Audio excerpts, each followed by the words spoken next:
Hello, everybody. This is Eltrayan for the Pranic Consciousness Summit. We are here tonight with James A.Sinclair. I hope I'm pronouncing the name correctly. Today we're having a beautiful meeting on the topic of immortality and living on light. James has been for many years a visionary and has aimed at bringing new paradigms into the world and remind us of our true potential. He's an award-winning filmmaker. I've just watched one of his movies, and I basically fell in love with the concept. The movie is called The Grand South, and also one of the other movies that I loved of James is a movie called What If. So I'm really advising everyone to take a look at those two movies. And thank you, James, for being here, and thank you for being with us. And just feel free to present yourself a little bit and tell us a little bit about yourself. And everyone watching on Facebook and YouTube, there's a description below or above the video and the link in bio on how to join the Pranic Consciousness Summit and be with us for this whole streaming of almost 1 hour. So thanks for watching. Thank you, James. And let us know, what would you like the audience to know about you? Facebook and YouTube to begin. In the Grand South movie, we show how when I was 17, I had an awakening, and without spoiling the movie, I can share that everything changed when I recognized that my limiting patterns and beliefs that formed this false image was not the real me. It was not me at all. It was something that I learned, and I didn't know that. I didn't have any of that knowledge, and so I thought my horrible self-image at the time was me, and I lived by it, and no one could tell me any different, and life was pretty horrible. And then when I had this awakening, I realized, I was wrong, that's not me. That's not who I really am. And I started to have tremendous experiences of seeing everyone for who they really are. And that everyone is walking around believing their programs, their limiting beliefs that were given to us, especially between the ages of from the time we were born to about 6 years old.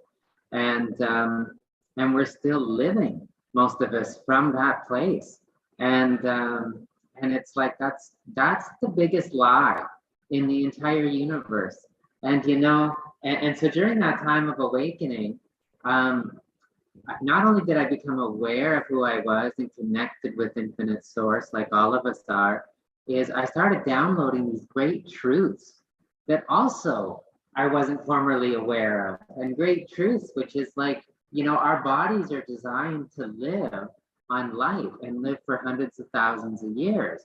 And it's like, wow, in our reality, I mean, we're taught that, 60, 70, 80, and most people in the West, they're in a wheelchair, despite, people in India and the Himalayas, or as we say, the Himalayas, are 140, 150, 170 working in the fields, in the country of Georgia, people are over the age of 200.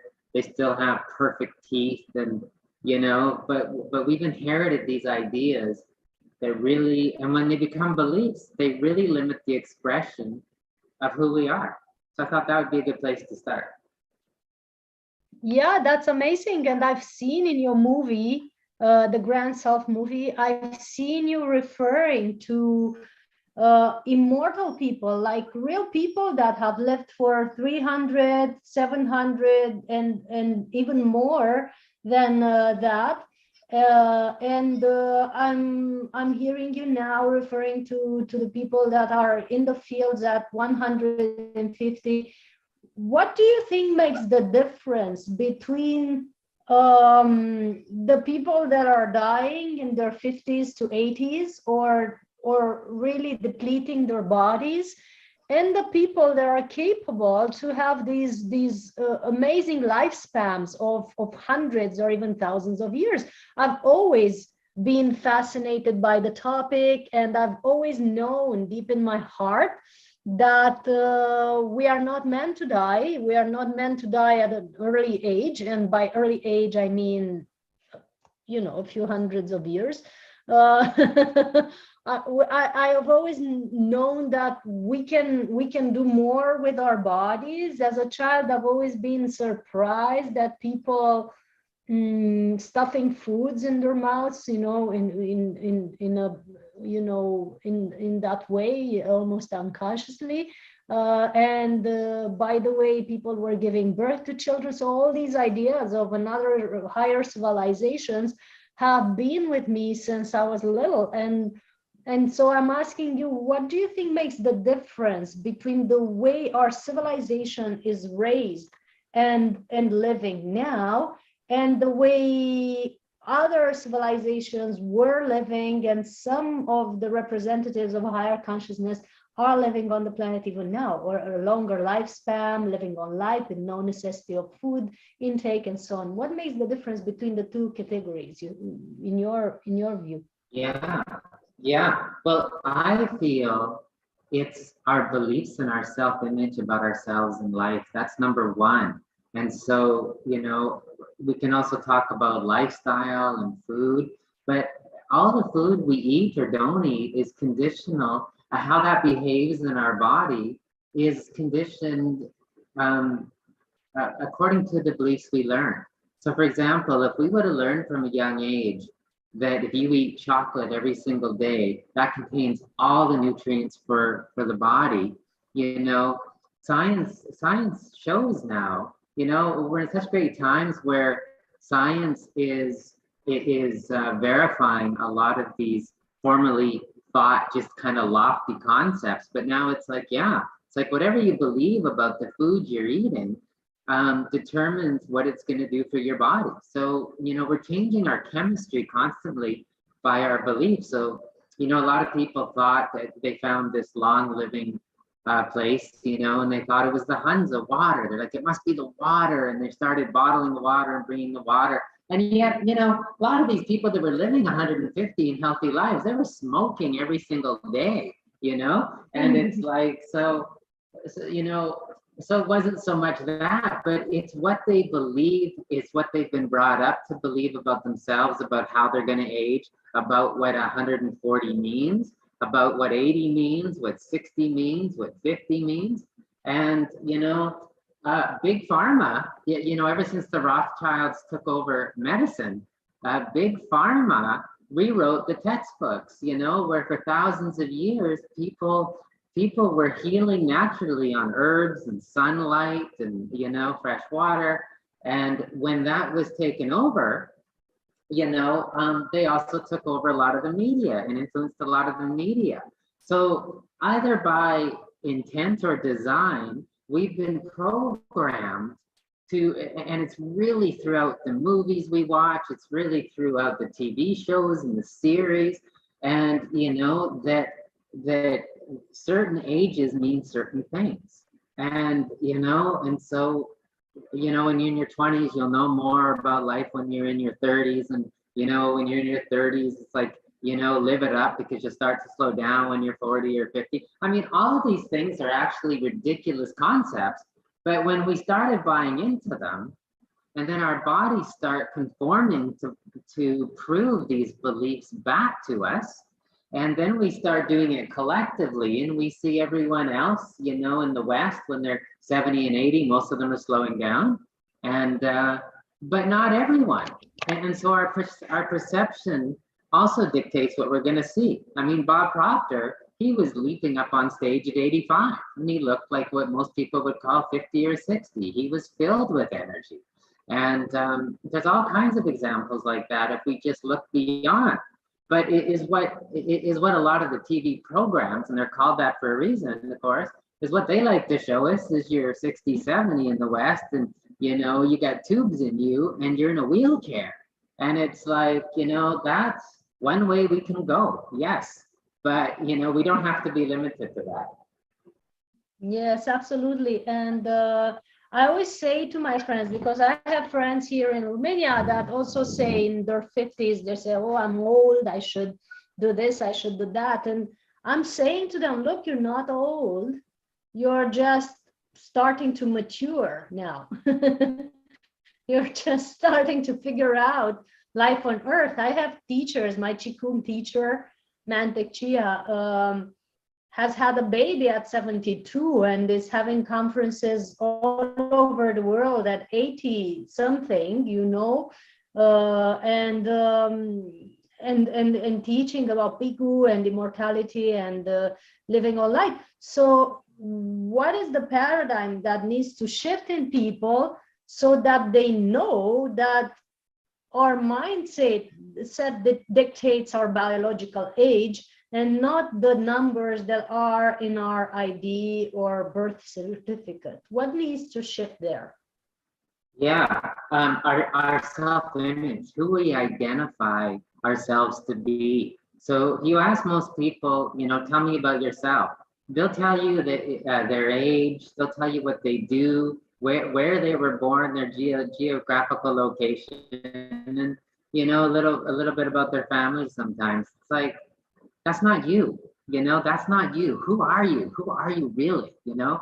And so, you know, there's a great saying in the East, you know, and a story of people hiking up to a very high region of the Himalayas and the mountains to meet a master.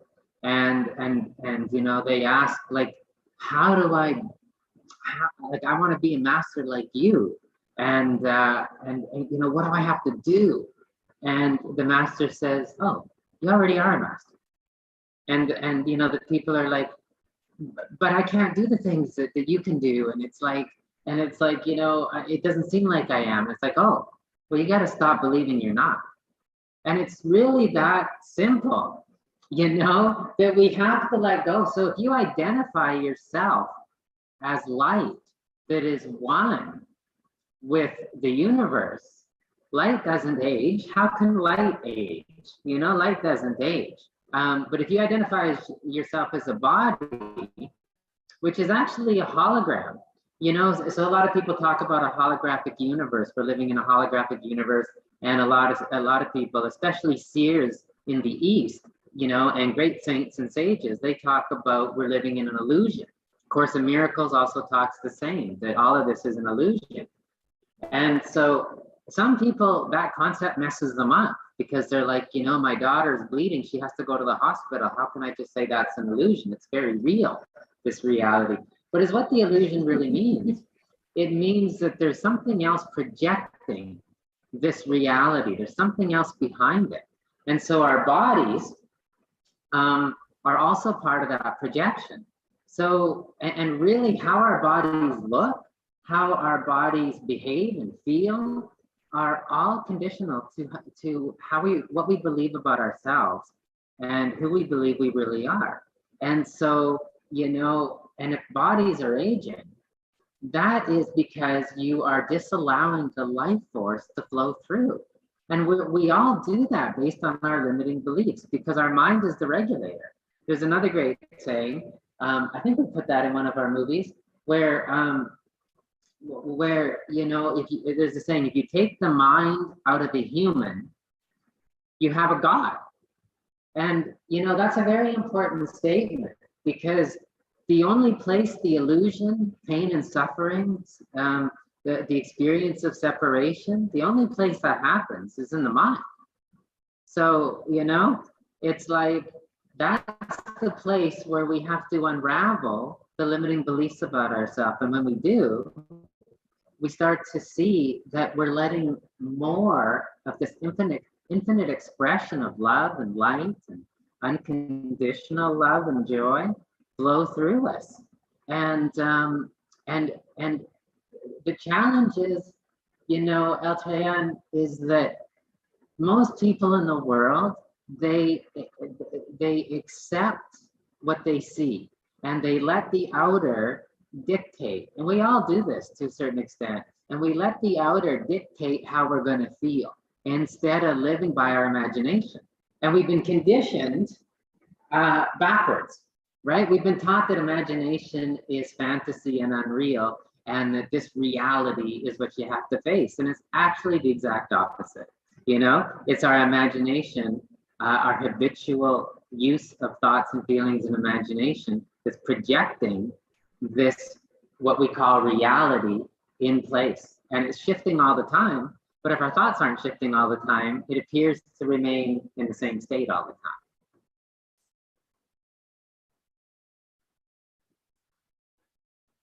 Yes.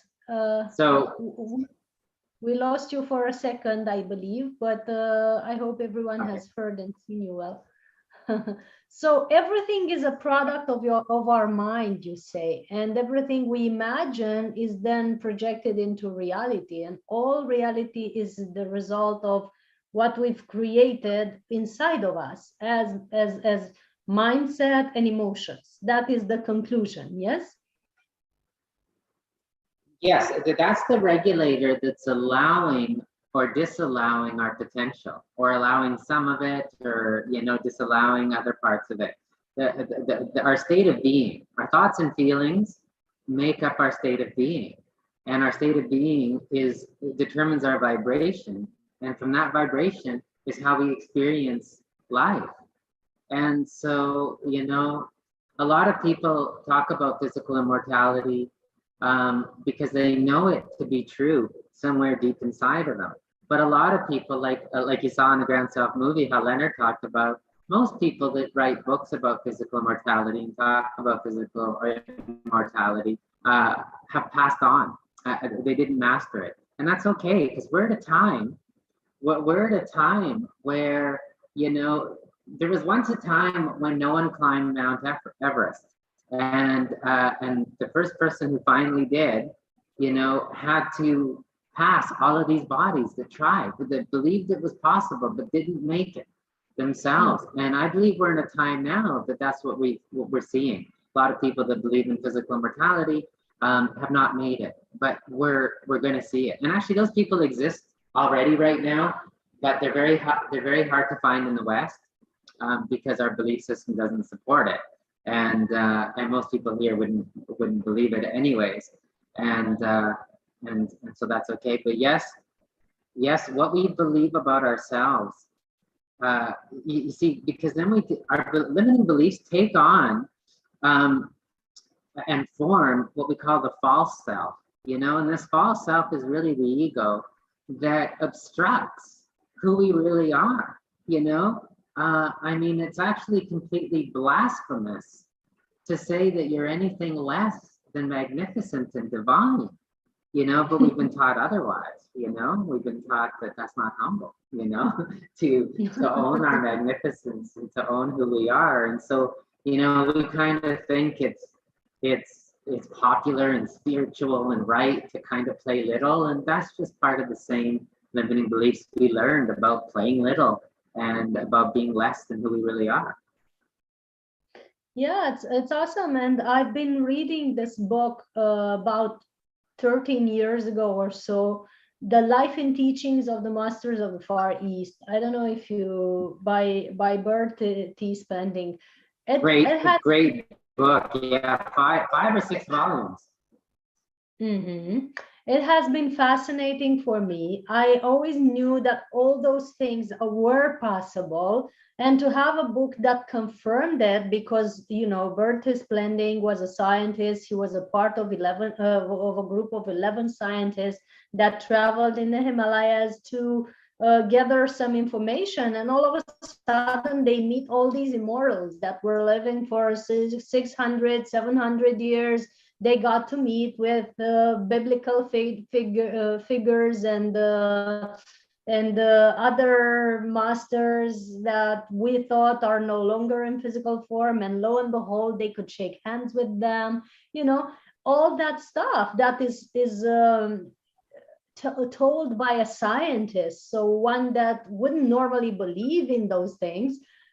is quite amazing, and that has been my book of reference ever since. And luckily, I've actually met some of those people, not the immortals, but the ones that are living on light, you know. And we've been doing these events with them, including the summit that is gathering together all the paradigm shifters, and especially the ones that have been practicing living on light, not needing physical food, physical rejuvenation. Like, I'm looking at you and you look like 10 years younger than 10 years ago. I cannot help but notice that. And I'm going to ask you how you do it, of course.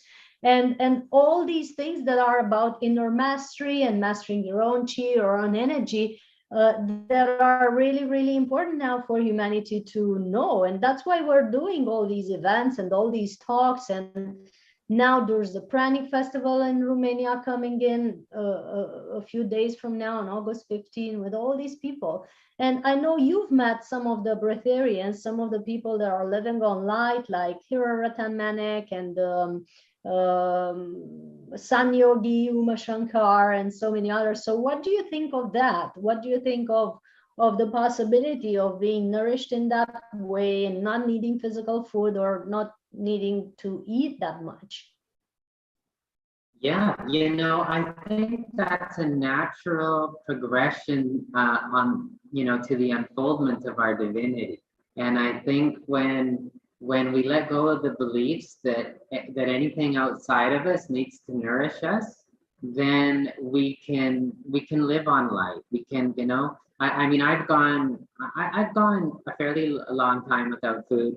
And when I was at one of the ashrams, they were very strong too in the saint there, and they're like, you haven't mastered food if you have an aversion to it. So they were giving me the equivalent of 10 meals at one time, and they said, if you've mastered food, you should be able to digest this instantly. And so it was a real challenge. It was like and I realized that is actually very truthful. So I think that's the next level of breatharianism. Some people are breatharian, and if they have even a taste of something like maple syrup, their whole body goes off, and I feel that's a great limitation. And so I think the next level is, you can be free of food, and you can also digest food in large amounts, and you're also free. And so that was really fun.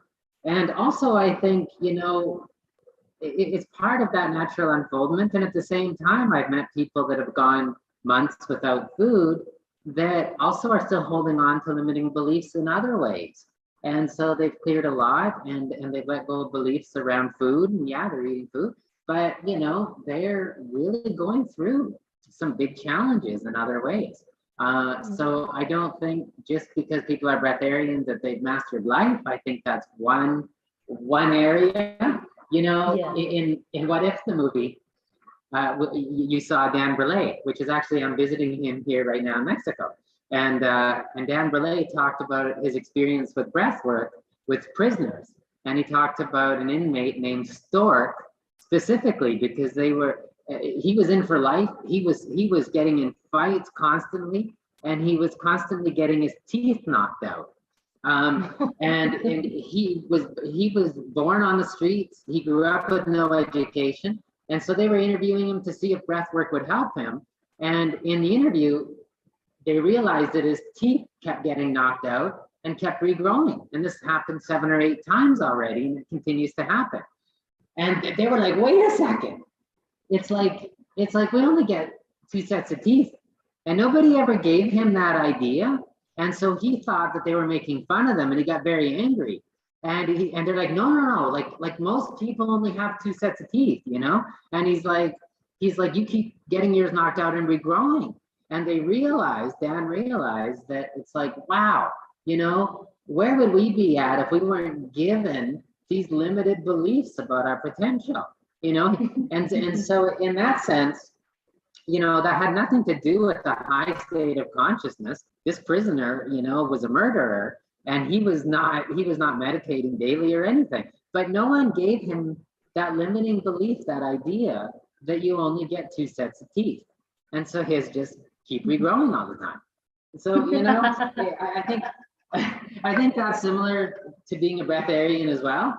You know, people can accept they can live without food, and you know, it's actually quite even logical. You know, what gives nutrients to the soil is the sun, and you know, and it's like, you know, what if you can bypass, you know, eating the vegetables and the food and go right to the sun or right to prana itself? And so I think that's a fairly logical process for people to understand, so they can start to get, okay, I'm getting the nutrients, you know, I'm getting the nutrients, everything my body needs, just bypassing food. And so freeing up energy with my digestive system, and that's great. I don't think it's necessarily a reflection of a high consciousness. However, it also can be, because that just seems to unfold naturally as people raise their consciousness for some. Yes, I love the way you put it. And I've always said that, you know, I've always said that pranic nourishment is just one of the siddhis, one of the superpowers that we can have, like the clairvoyance, clairsentience, bilocation, and all the others. But it's not the main goal or a sign of full enlightenment or the sign of total freedom in this lifetime and beyond. I always say that to people that really make it a goal to be a breatharian instead of making it a goal to be fully connected to source. And I also love how you've emphasized on the fact that in order to be really free from food, I've always said that you have to be free from eating it, but also free from not eating it. It means once you're attached on being a breatharian or being nourished by light, you're not free from food because you are rejecting it. So that's not freedom. I like the concept of being able to navigate through both states and none and beyond, and be free in all aspects. And we know that the high masters of higher consciousness in any culture, they can live a long time without food, but they can also digest poison if necessary. And that's the, you know, the real mastery of alchemy of mind over matter and so on. I really appreciate the way you put it. Oh, thank you, thank you. And I know you've met one of your main teachers or friends, if we may call him so. Sri Badpuri has been living like this, living without the necessity of taking physical food for a long time. Tell us a little bit about your experience with him and how you've you know, what was the exchange in your sharing, so to speak? Well, you know, and we share him in the Grand Self movie, and you know, most people comment that he is like the sun, and he really is. I mean, he is just such a beautiful, you know, with my background in the filming, I've met a lot of these, you know, kind of masters, but is what I use as an internal gauge is not so much like if they can manifest instantly or not, but I look at what do I feel with this person, at the level of unconditional love that I feel from this person. And with Swami Budpuri, I mean, he is like the sun. He oozes nectar of unconditional love. He's so gentle, loving, caring. You know, he's spending most of his time living in the Himalayas right now, and yeah, he just lives to serve, and yet his knowledge is also practical. It's very practical and very unlimited, but also very practical. And also it can be explained scientifically. So, you know, it puts it into the realm of possibility. And of course, the message for all these people, you know, from all of these people is that we're the same. You know, we're all gods and goddesses right now, but, you know, we've covered ourselves up with mud, right? So we're these diamonds, but we've covered ourselves up with mud, and the mud is our limiting beliefs, and which form our self-image, and you know, and generate this powerful illusion And if you talk to anyone and say, no, no, you're not good, you are good enough, for example, they will show you all the evidence and tell you all the evidence in their lives that proves to them they're not good enough. And here's why. When I was 6, my dad left, and then every man I've dated since, he leaves me too. They all leave me, and and it's like there's all this evidence, and it's like, and that is true. But when you change the belief, new evidence appears and your whole reality shifts. And that evidence is also undeniable. And it's like, but look at all these people that are loving you now, because you're loving yourself. You don't even need them to love you, but they love you. And that's an extension of you, of your love, and everything changes. And so, to me, that's the ultimate, and is mastering our minds. And we've heard that so many times, but honestly, how many people have really mastered their minds? How many people have really done it? Very few. Most people know the principles, they're aware of the law of attraction, but how many people have really mastered their minds? And the thing is, with today's research, we put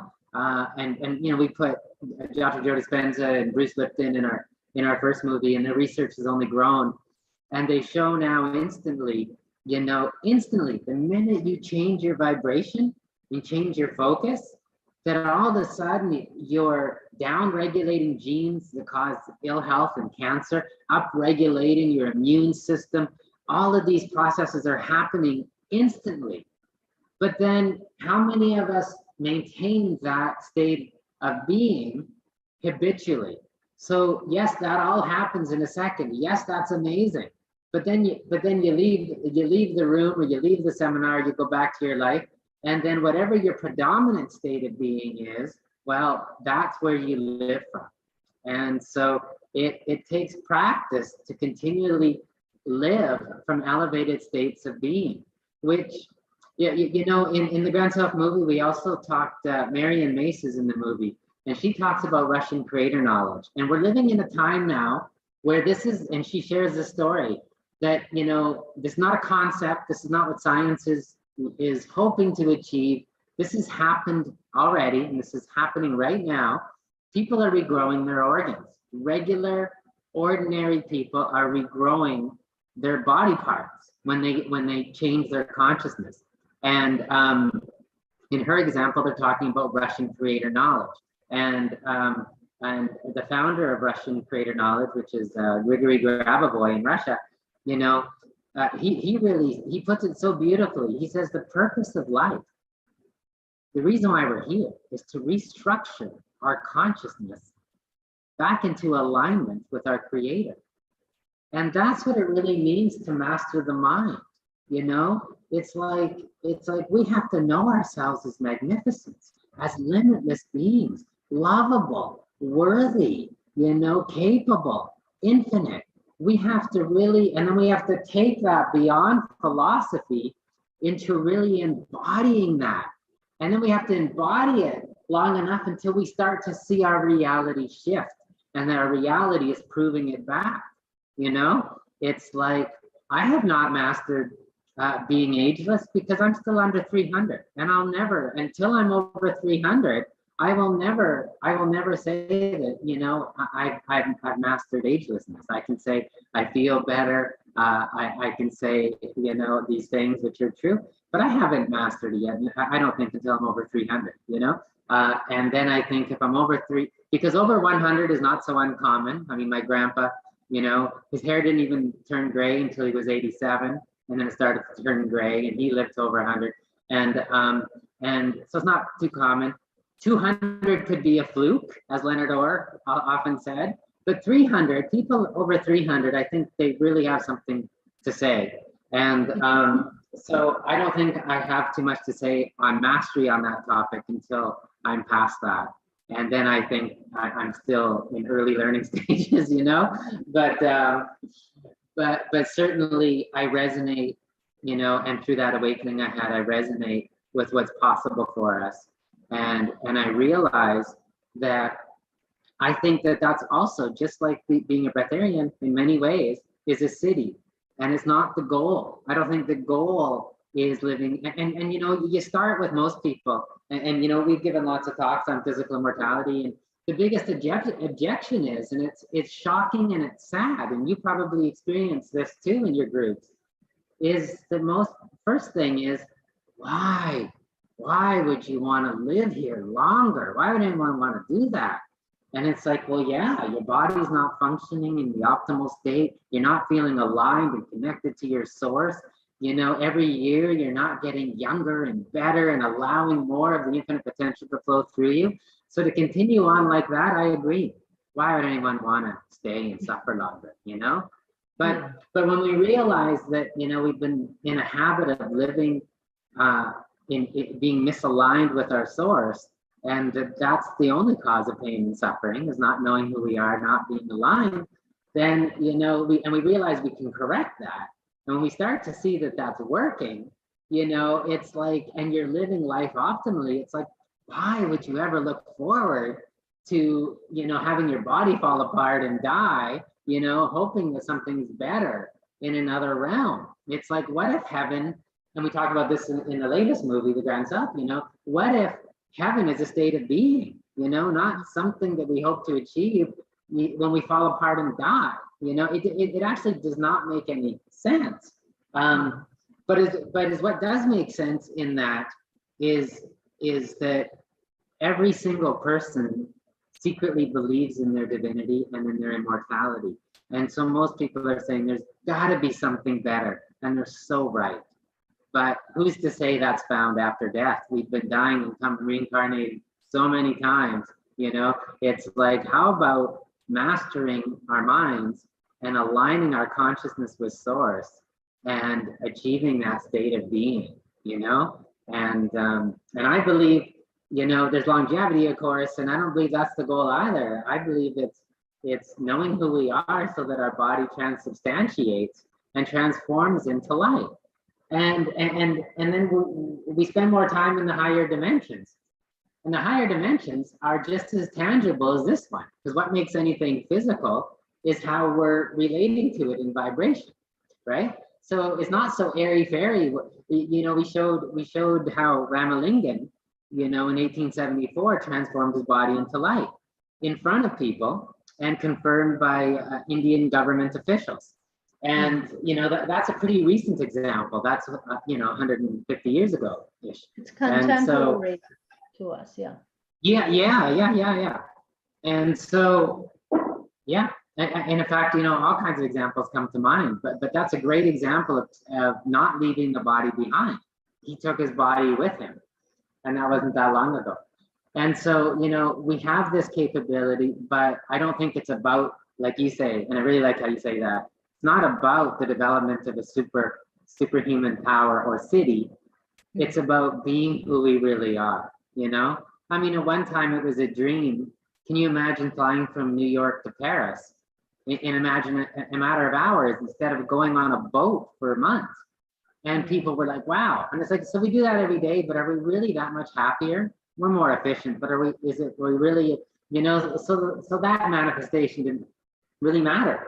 And I think it's the same if we're living, and I've met people that, you know, can go long periods without food, and they're not happy people, you know? So they're still mastering their consciousness. And you know, so I think when it happens as a natural unfoldment of who we are, out of the joy and the alignment, I think it gets really exciting. I think that's the way to go, and that's the only way to go. I love how you put it, and the high perspective you have on all this. And can you give us an example of your practice, or a practice that you know that helps mastering the mind, that helps keeping people in that higher state of consciousness, or higher dimension, like you call it? I call it just higher state of consciousness, because basically we're still in this reality. We're just viewing it differently, and, you know, relating to it differently. So what are your practices, or the practices that you would recommend, you know, because people are watching now, and maybe some are doing something about it, but maybe some are completely new to this concept, and they're like, oh my God, my mind is racing all the time like a mad train. What should I do to get there from here, you know? So what do you recommend? Well, there's so much and so many tools that I use. And so, you know, one is being mindful of your environmental influences. So every great person has had to overcome their environment, yes, but it can also make it very, very easy if your environment is aligned in harmony with who you are, you know? And so that's a whole nother show for sure, just that. But specifically talking about the mind is I'm very introspective, and so anything that's going on in my life, in my quote unquote reality, is that doesn't feel good. For example, or there's a charge on. If I have an emotional charge on something, or something's not quite how I wanted it to be, I look inwards and take full responsibility. What part of me is creating this? You know, what part of me, what part of my consciousness, where am I blocked? You know, how can I grow? And here's the beauty. And I think a lot of people resist this. They'd rather come home and turn on a Netflix, or, you know, or be on their phone or social media, or distract themselves or anything. Because most people, they don't want to be alone with their thoughts, because it really doesn't feel good what they're thinking. But we need to allow that state of awareness and to sit with it and realize these thoughts feel horrible.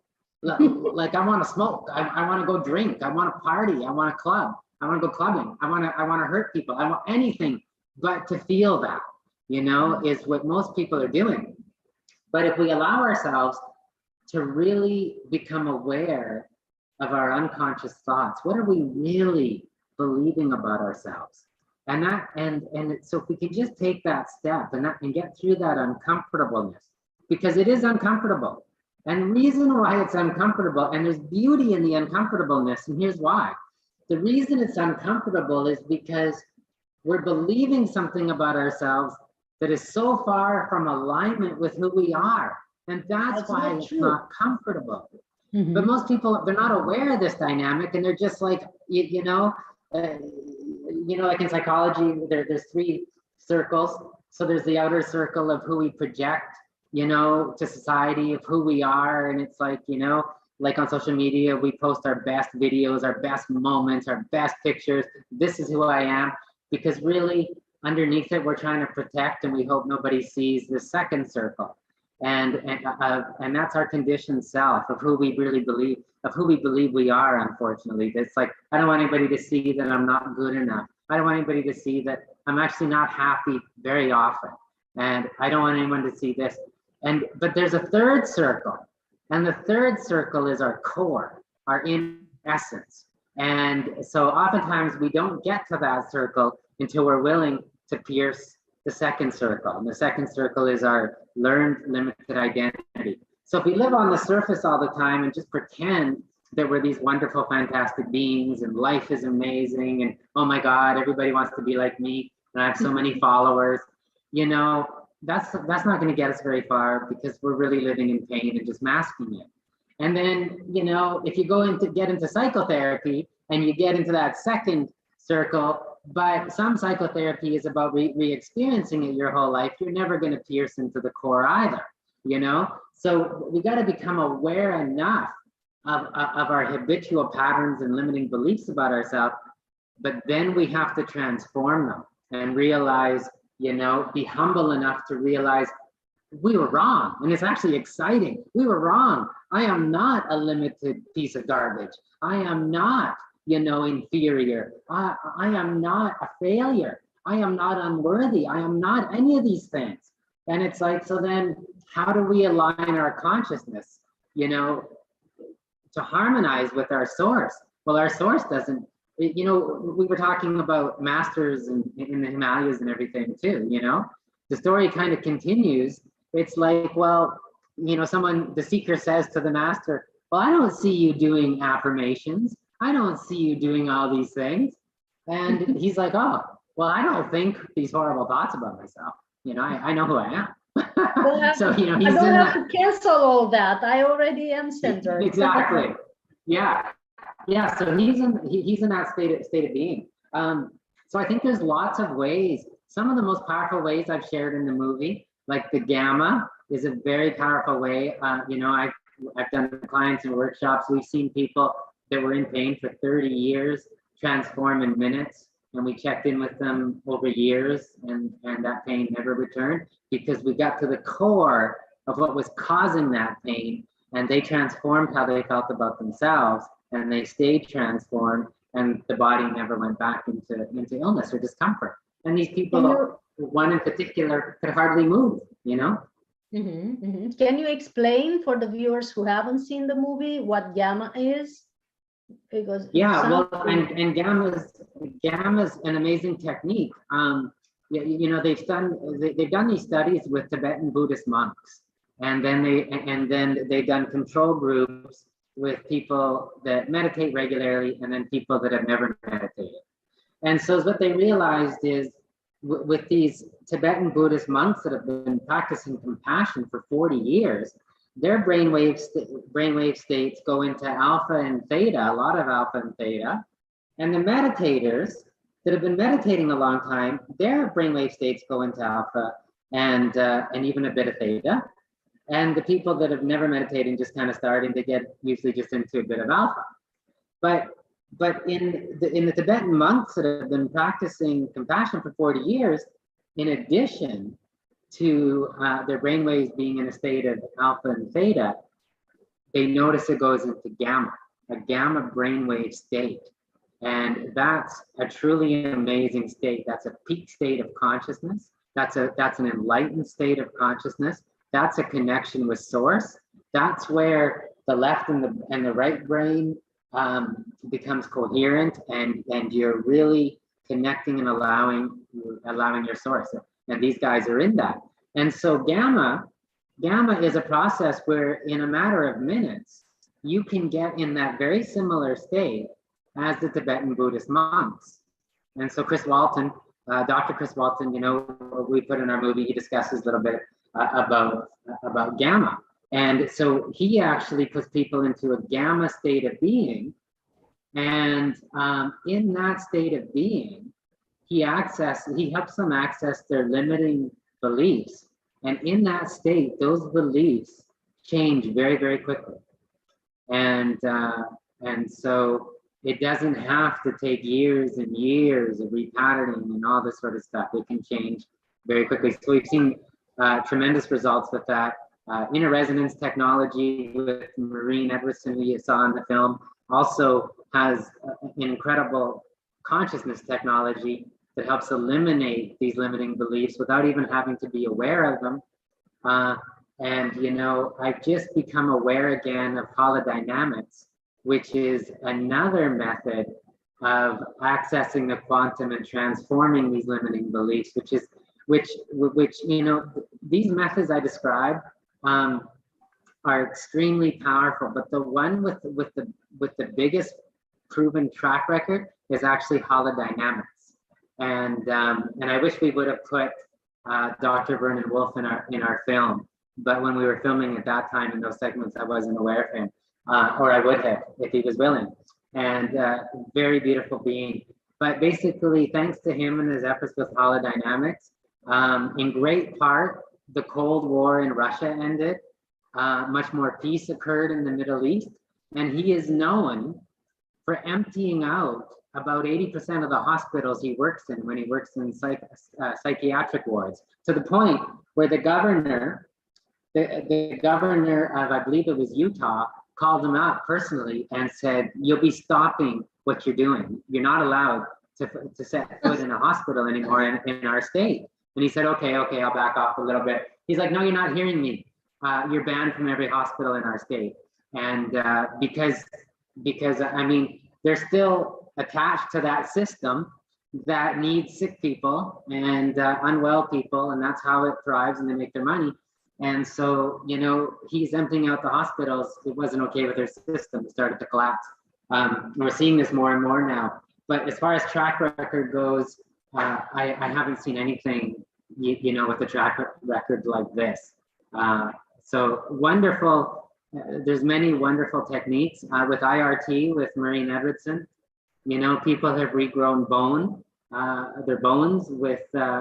We've seen people regrow organs with Russian creator knowledge. People have transformed their lives in many ways, and like I said, like 30 years of pain gone permanently with gamma. So it doesn't matter what technique you really use. You know, I always seem to be, I like to think anyways, I'm on the front line of finding the most powerful techniques. Having said that, I'm sure there's even more powerful techniques I haven't realized yet. But, you know, any technique that moves us away from fear and worry and back into alignment with who we are is a wonderful technique. I mean, you know, at the end of the day, it's consciousness. We can call it magnets, we can call it, you know, technological physical tools, but really, you know, or the water of Lourdes or whatever, but really it's our beliefs about it. So any technique that works with consciousness that helps us shift is a wonderful thing, and whatever resonates with you, you know. Yes, we put some of the most powerful techniques into an online course as a companion course to the movies, you know. We're doing a thing right now. It's because we're gearing up for this huge distribution. So we've actually put the course, just so you know. I didn't expect to talk about the course, but right now it's on for $37 a month Canadian, which it's normally, I think, $7.97 or $4.97 US. So, and that's going to change pretty quick. So if anybody wants to grab it, probably grab it right now, because I don't think we'll ever do that price again. And, and that's, yeah. So, because I think it undervalues it. I think, I mean, I'd always like to offer low price, but I think then people think, well, for $37, can you really change your life? And I think that becomes a block. And it's a powerful, comprehensive program. And if you follow it, you will shift. You will definitely shift the needle, you know, and align more and harmonize more with who you really are by doing the course. How much you do that is going to depend on how much you apply the course. But definitely, you can't not do it. Even people, you know, have reported shifting while watching the movies, you know, especially the last one, the Grand Self, and that their consciousness, they start to harmonize more with source. And we put that intention into the movie, and we didn't say anything to people. And out of the blue, unsolicited, people started sending us in testimonials. Something's shifting in me as I'm watching, and we're not surprised. You know, people are. Here's the thing: we're all divine beings, just covered up by our patterns. So we all know. None of our movies teach anything to anyone. They just remind people of what they know to be true. And that's where they resonate, you know? And they're like, look at this expert panel of PhDs telling me what I've always known to be true secretly, but, you know, wasn't living it. And now it's time to live it. And that's the whole thing. Now it's time to be it. Yes, and more our consciousness grows and many of the people now on the planet are being challenged. But through the challenges, many of them are growing in consciousness. Others are, of course, leaving their bodies, which is also a possibility. As you said, you can upgrade yourself by leaving your body and going in the higher realms, or by staying here and raising your vibration. There's always two possibilities. But as many have been challenged over, especially the last 2 years, so many have evolved, so many have shifted, so many have pointed their attention into a new direction, a new way of being, a new way of living, a new lifestyle even, because I do believe that, you know, the mindset is the first thing to change, but once the mindset changes, the lifestyle has to come with it, and it naturally comes with it. I mean, you cannot harm yourselves with bad products, bad eating, bad habits, once your mindset has shifted and you start loving yourself. It's coming by default that you start taking care of yourself, you start taking care of your body, start appreciating the temple of the divine that you're navigating this world through. And I loved how you said it, that we can actually transform our bodies into light, and not just the light body, getting stronger, but actually our physical bodies becoming lighter or becoming light. And from that, there's endless possibilities of what you can do with this vessel. You can, bilocate, trilocate, teleport, live on light, live on tons of food, whatever you want to do, because as you've said, it's a hologram and it can be used accordingly. I would say to people, if you had the most amazing starship that can teleport, bilocate, receive instant messages, send instant messages, and travel instantly through eons of time, would you treat it the best way and keep it in the best garage, give it the best fuel and so on? Or would you just throw it in a deserted area with the worst fuel in the world, leave it in the rain and not taking care of it? And people hesitate, but most of them say, yes, I would treat it the best way possible. And we actually have these starships. We actually have them, and they are our bodies. We are traveling through space with them. They are our best spaceships that we can have. And they would last longer if we treated them correctly. And appreciate them, and if we would see them as the vessel of the divine.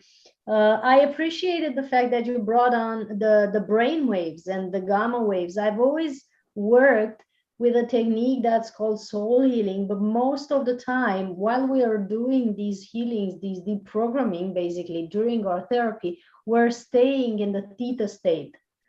And I'm actually witnessing, it's almost like auric surgery or energy surgery, because I'm literally witnessing people decompressing and shifting body parts or internal blockages or energy blockages instantly while they shift. Once they shift a certain program or a certain limiting belief or a certain limitation that was blocking them or creating that energy glitch in their system. So it's amazing to know how to work with our brain waves, and we can do it with technology, but the best technology is in our starship actually. And once we know how to operate that, we do have access to limitlessness.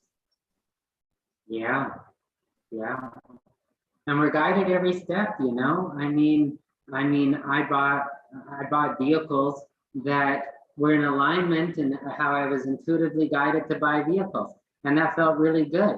And so there's no judgment, but yet that's a huge limitation because I'm buying vehicles because I've forgotten how to teleport, it really is like that. And so, but we're so loved for every stage of awakening. It's okay to need food. It's okay to be dependent on food. It's okay to need cars. It's okay to need technology. It's limiting if we stay there, but it's okay on all of our steps.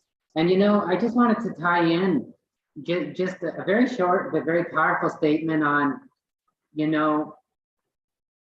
how we were talking about kind of where to start in the limiting beliefs, and just to finish off with mastering the mind. And so yes, become aware of what we're unconsciously thinking, especially. And then I just want to add to that what we don't want to feel, what we're running away from, and running to our phones and running to distractions and everything, contains the greatest gifts if we allow it. Like the worst thoughts about ourselves right now, actually, or the worst circumstance in our lives, and a lot of people are going through a lot right now because this energy is very strongly reflecting our subconscious. And the beauty in that is the solution is contained within. And actually, from a holodynamic perspective, our full potential self is driving that so that we can express ourselves. And there's always an answer. So even though we don't want to look at it and we're like, oh God, I just wish this wasn't here, but that's not the best approach, because we're just going to resist it and it'll ruin our lives. But when we really look at it and it's like, okay, what's the answer here?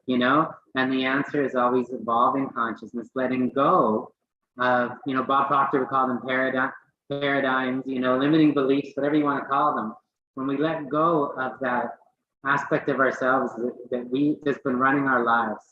You know, it's because, and this is so beautiful. And people will be like, I mean, I've heard it all, you know, it's like, but no, you don't understand. Like, I am a failure. Like, I just can't do it.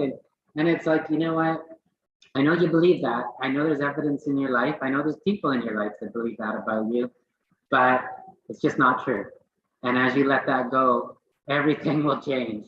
And it does. And then people, you know, the same people, even sometimes minutes later, are starting to say, because the whole past changes, everything's parallel, everything's running in parallel. So their whole perception of the past changes. Oh, well, that wasn't really a failure. I was just learning how to do it right. And actually that led to this, and like everything changes when we change. And so we really do want to look at the pain points in our life so that we can really resolve those limiting beliefs that's controlling it and move in. And that's what's happening right now. It's such an opportunity to move in to our full potential selves, to this higher state of being, and to take it out of this lofty, you know, philosophical realm of, hey, you know, we're unlimited, you know, hey, we're connected to infinite source. And then most people say, yeah, but you know, there's yogis spending lifetimes in caves trying to connect with themselves. And it's like, well, we can connect with ourselves right now, because right now, God, the universe, light, joy is in every cell of our being. It's all around us and within us. But our limiting beliefs and our perception of who we are is covering that experience up. And that's what I saw at 17, is that I became aware that, wow, throughout my whole life, this inner presence was here for me, loving, but I couldn't feel it. I could not feel it because it was covered in darkness, in my own darkness of my negative limiting self-image and myself and love.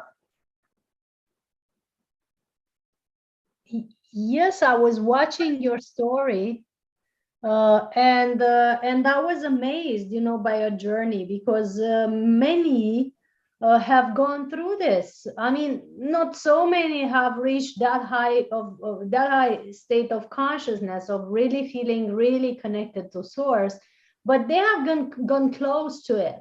And then I've noticed a downfall, if you want, or I don't know what exactly the English word is, but something of a downfall, where you either go through a denial time, where you deny that you have any other issues to resolve, or you have any other things to uncover, or to discover, or to discombobulate about yourself, and you think, oh, I am God, it's all love and light. But then from the outside, it's obvious that not everything is transmuted. So either people go through that, or they go through the dark night of the soul, where they disbelieve everything they've experienced, and they go through that stage of separation. Personally, I went into the first stage, you know, the first example, where I thought, you know, from that stage of enlightenment, nothing can touch me. I am already all that has ever been, and there's nothing else to dissolve in me. And I wasn't willing to look at the stuff that is still there to put light on, you know, until I had to, you know. So there are two ways of going after that. That still requires our presence and our attention and our perseverance into staying connected, because I believe it's a tricky realm we're in. And we're always somewhat not tested, but we are required a constant presence, a constant even vigilance, if you will, or a constant awareness of not to drop that state and not to be pulled back into the old realities that we've been experiencing. Yeah, yeah. You know, and even at the first stage, you know, you're actually quite right. You know, you are light, you are God, there's nothing to resolve. That's true. The key is that has to be believed by the subconscious. That has to be congruent all the way through. Otherwise, it's just a conscious ego lie, you know, that we we don't even truly believe about ourselves, but we hope to believe about ourselves, you know? Um, and that's the whole thing. I think, like you say too, I think many people have had a glimpse, a lot of times much younger than I was. I was 17. A lot of people 6, 8, whatever. They have a glimpse of their true selves. And, you know, I was so happy. I resisted putting out this movie, the most recent one, initially, and sharing so much about myself. You know, I resisted that initially. And it was a great growing thing. And, but it was what I hoped to. For one, is I could not do it because here's why. It's like I was once suicidal, as we talk about in the movie, you know, and I tried to kill myself. And why did I try to kill myself? I tried to kill myself because I believed in my patterns that that's who I was in my self-image. I believed it. And I believe there's no hope. I just can't change who I am. And it's like, I don't want to live. I don't want to be this person. And so when I realized that's a lie, that that's not who I am, that I'm who I really am is magnificent and, you know, limitless and all of that. And that I can let go of these layers of illusion of the self-image. I was like, wow, I got to get this movie out because how many other people are convinced that what they're believing about themselves and how their life that's it, you know?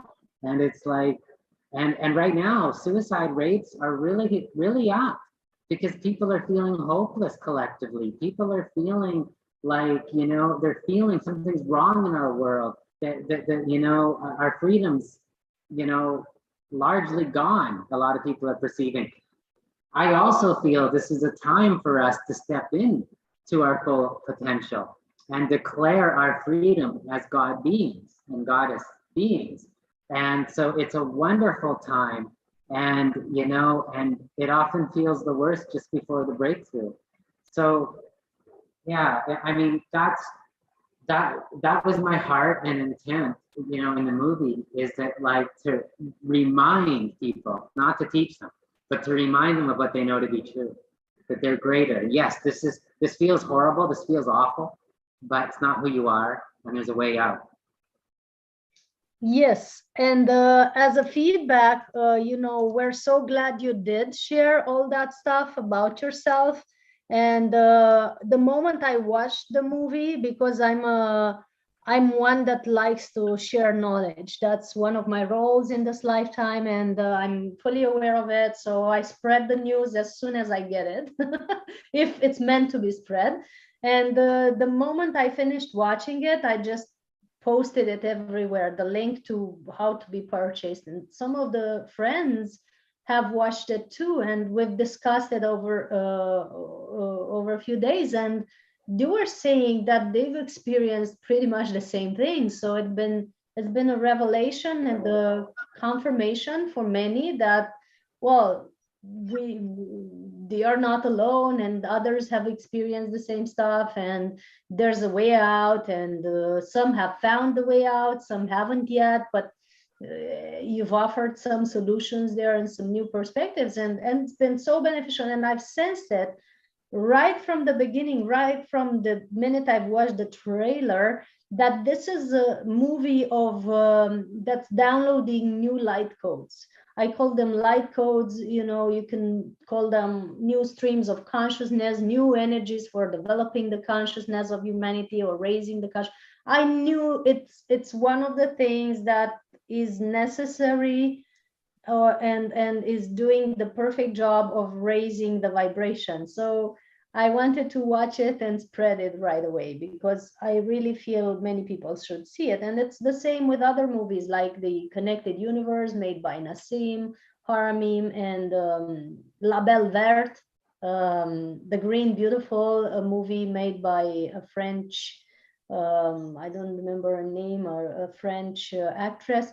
All of those have been downloaded especially to shift the consciousness of humanity. And thanks for being one of these, you know, amazing visionaries. Well, thank you for sharing it very much. Appreciate that. And yeah, you know, the thing is, the answer to everything. I mean, you look at even the problem right now. I think the biggest problem we face in the world. I mean, what is the biggest problem? If you ask people, you know, it's not climate change. I think a lot of that has been manipulated, so we think it's climate change. The biggest problem is the global elite want full control, and I think that's the biggest social challenge we face right now. And but you even look and start dissecting what's behind all that, and no one can control us, and we have freedom right now, and we can always maintain our freedom. But here's where the beliefs are running the show. If we believe we're not good enough and undeserving and unworthy, that has to manifest in our reality. And so if we believe we're enslaved, we create enslavers. And so we are generating that, and we have the power to change that. And if you don't feel you're worthy, you know, even if the prison door is open, you're not going to walk up. You're going to stay in there. So, you know, it's just like, it's not the cabal's fault. It's not the government's fault. It's not any of this. It's our limiting beliefs that we took on so innocently. And it's not our fault in that sense either.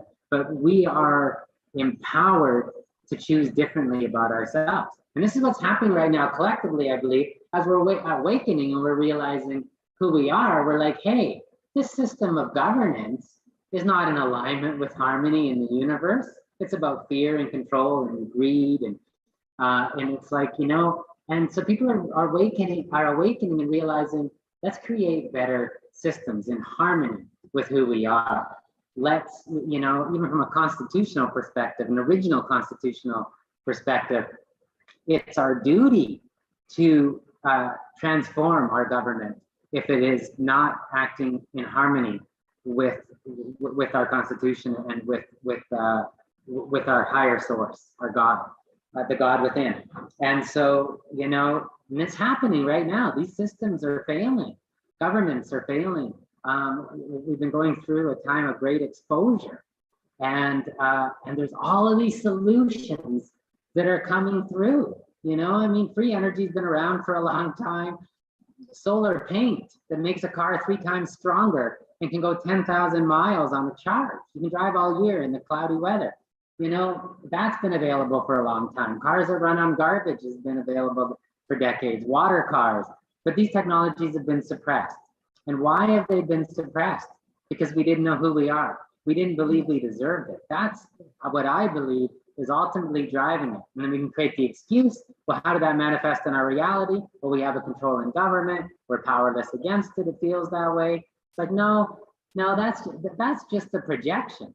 So when we shift, then that shifts. and so, yeah. Totally, I totally agree. I've never been on that side of fighting the outer reality and fighting the governments and the pharma and the companies and all that. I don't think that's the right way to go. Everything you find actually amplifies. It's the law of attraction, the law of manifestation. Everything of that tells us that's not the way to go. The more you go into the conspiracy theory, the more conspiracy you find and amplify. I find that once we will be aware that we have access to free energy within our bodies, and we've seen that all technology has been replicating our body's capacities. So instant messaging is telepathy reflected in technology. Television is the ability of the brain to share images with other people through telepathic abilities, or share inner states. You know, if I want to share my state with you as transmission energy, but if not, I make a movie, you know, and then I share an emotional state through technology. And all technology, everything so far, has been replicating our own abilities. And car engines, the way they are nourished now with fuel that have to put in and that burns and everything, is the way our digestive system has been functioning for a few hundreds of years or thousands. And if we learn that our digestive system is actually able to take energy from or even not even take from the sun, is able to actually produce energy from within. We have a team of researchers and scientists that are discussing that, geneticists, doctors, biologists, physicists, neurologists, and so many others, like Dr. Beckman McDowell was just talking with another colleague in one of the interviews.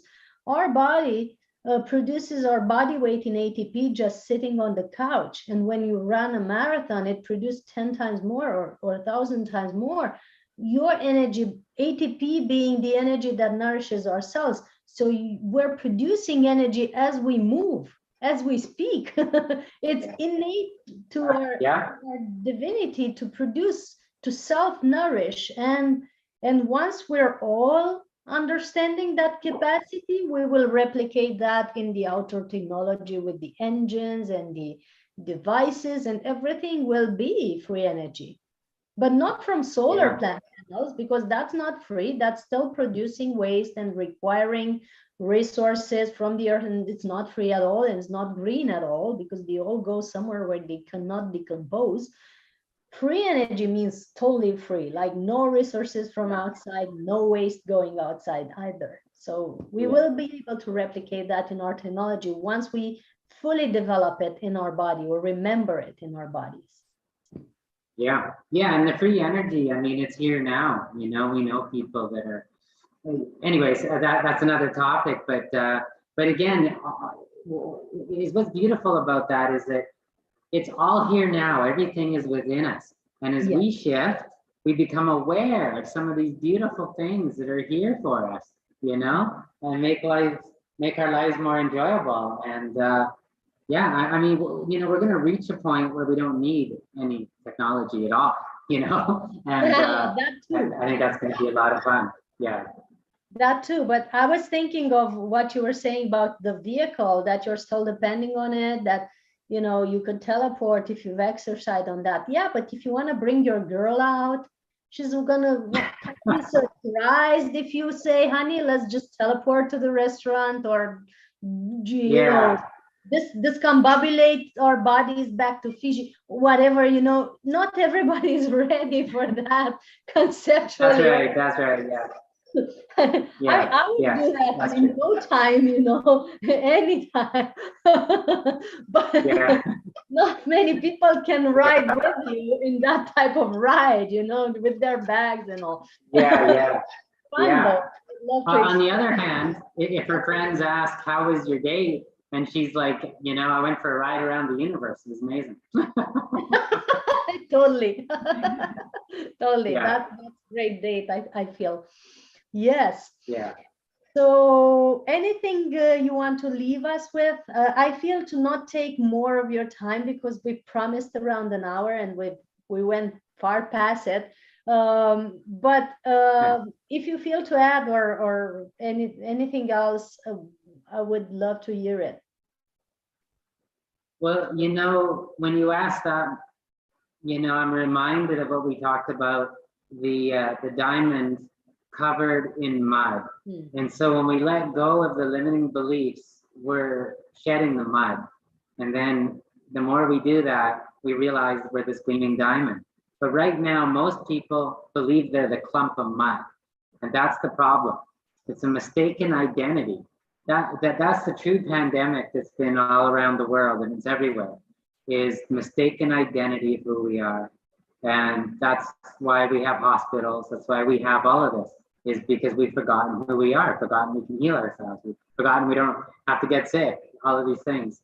So, I think it's really important to maybe just take a minute and just remember, that we are these diamonds, not mud.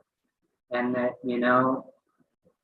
this infinite potential is not just a philosophical or religious idea, but that it's really meant to be embodied.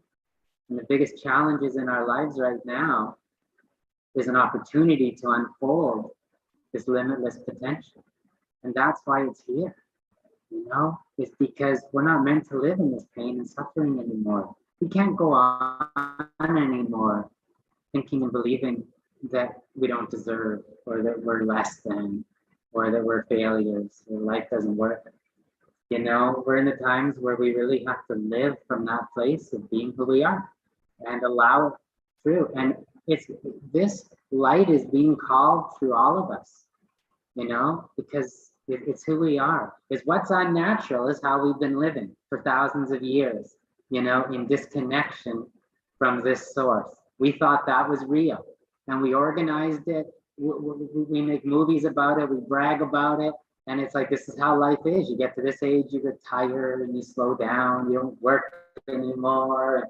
You know, we made up such a game about it, and it's completely false. It's not how it has to be. Living in disconnection is not what was intended for us. So let's let that story go and embrace and allow who we really are. Totally. I totally agree and subscribe to this concept and this state of being. And it really feels like giggling inside, because you're not only saying the words, but transmissioning the state. So thanks so much for the reminder, I would say. Yeah. And for bringing up all these topics that are, you know, so far and wide, some, but so close to our hearts still. And let's all remember the infinity of our potential before it's too late. And let's live it and be it here and now in this heaven on earth that is always possible within us and out around us, because we create it. We are the creators of that. And you've reminded me of the thousands of years where humanity has been tricked into thinking we are limited, but I'm also remembering the thousands of years before that, when we've actually been connected with the source codes that were driving our bodies into limitlessness and living heaven on earth on the same planet that we're now. And we've been all part of that civilization, including the ones watching. That's why you've been called to this gathering. And we've been in the times of Lemuria, where we were free. And that's still possible, because it has been before. It can be replicated anytime. And I think the time is now. Yes, that's where we're going. So thank you for being here, and thank you for being. I really look forward for further talks with you in the same realm of topics. And everyone else watching, you can always find James movies online. If you look for the What If movie, and if you look for the Grand Self movie, you will have an amazing experience with these two movies. And you can always go to jamessinclair.be to learn more about James' work. And anywhere else that people could find you, please tell us, because I might not be informed of all your sources of media. Yeah, jamessinclair.be, that's a perfect place to go. Both movies are there. The course is there if you want to check that out. And also, my contact information is there, and I read every testimonial that comes in. So I'd love to hear from people and what their experience was like watching it. So if you feel like you want to share, I'm happy to connect. Thank you so much. And for the ones who watched this whole conversation, please remember that we have more than 45 speakers in the summit already that have shared the knowledge and wisdom that they've accumulated. We've had similar talks, and you can access this whole summit that has been going on since 2017. So it's not a one-time summit. It's an endless time summit where we're going to keep adding speakers as long as we find amazing people on this planet like James is. So if you want to access that, just go to our website, soulhealingacademy.com, and go at the Pranic Consciousness Summit webpage, and you find all the information on how you can watch these talks for free and how you can access the whole package of more than 45 people speaking to us. So that's another possibility. And be reminded that in August, we meet live with most of these people. We meet in a festival that's called the Pranic Festival in Romania, and you can join us and have fun with us in seeing all these amazing speakers that are light workers for and living on light for more than 10 or 20 or 30 years, mastering their bodies, but also mastering reality, because we do bring in the best of them. Thank you everyone for being here. Thank you, James, for joining us. I hope to have you soon in another event of ours. It's always a pleasure. Yes. Thank you for having me. I'm happy to come back. Yes, big hugs to all, and see you soon whenever that is. Mm-hmm.